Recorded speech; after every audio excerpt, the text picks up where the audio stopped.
Kasi mobility mo, Mm. one. So, na. So sa old school, yun. Kung, Alam mo dito, yeah. Kasi sa old school, uno, uno, dos. tres. Yung ganun, akin na yan. Get practical. So, 1, 2, 3. No, mga ganon. So, sa old school, pag ganon, may mga ganon pa. But not applicable in the real fight. True. Yung mga ganon. Oh. No? Wala. Because kung malakas talaga ako, kahit na i-twist mo, hindi mo talaga matanggal ito. Yan. It will take time. So, sa old school, direct lang. Or, sa old school, ito. Dito sa baba, old school din, Yeah. So, parang redundant yung strike. Pero, i-master mo yung delivery. Talagang yung delivery mo talaga with force. So, number 1, tamaan ka dito, it will not kill your opponent. Pero, Yeah. Oo. ma-immobilize. Yeah. 1, 2, it's always the groin strike. It's always the groin strike.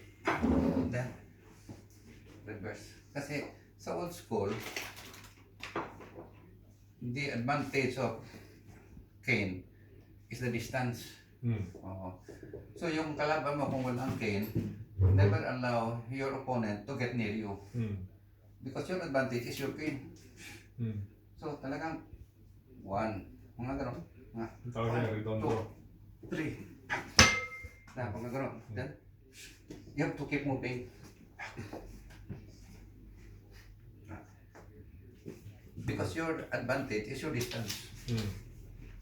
So, kapag marunong siya, an arm, ikaw mayroong stick, he will always try to come close.